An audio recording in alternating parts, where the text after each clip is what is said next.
واغفر للمؤمنين والمؤمنات والمسلمين الأحياء منهم والأموات ربه اللهم بيننا وبينهم بالخيرات إنك مجيب الدعوات إنك على كل شيء قدير بحق محمد وآله الطيبين. أعوذ بالله من الشيطان اللعين الرجيم.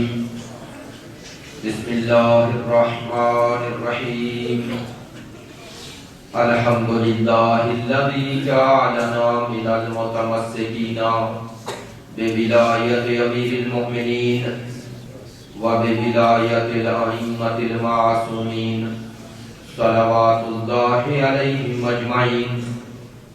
الحمد لله الذي لا يبلغ مدحه القائلون ولا يحصي نعماءه العادون ولا يعدي حقه المجتهدون الذي لا يدركه بعد الهمم ولا يناله غوص الفتن الذي ليس لصفته حد محدود ولا نعت موجود ولا وقت معدود ولا عجل ممدود.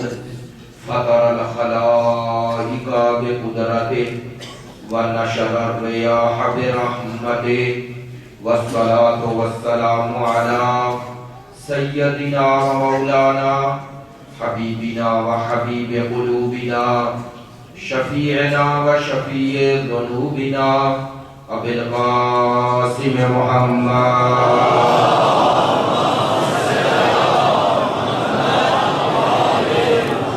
وآله الطيبين الطاهرين المعصومين المظلومين الذين أذهب الله عنهم الرجس وطهرهم تطهيرا.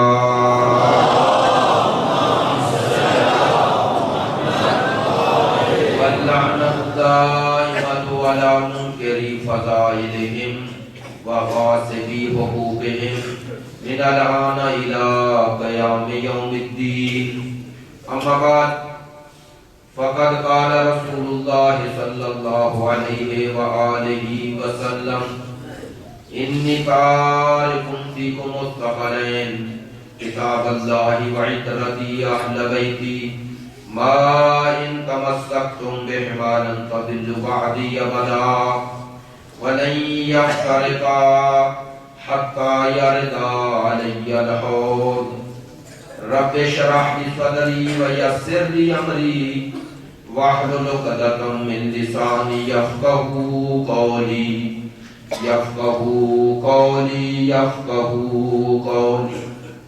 إن الله وملائكته يصلون على النبي يا أيها الذين آمنوا صلوا عليه وسلموا تسليما.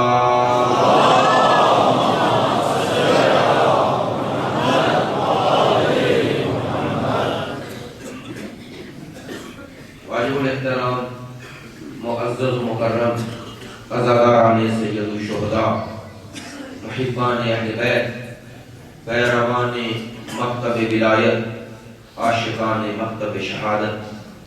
حدیث ثقلین کے ضمن میں قرآن اور اہل بیت سے تمسک.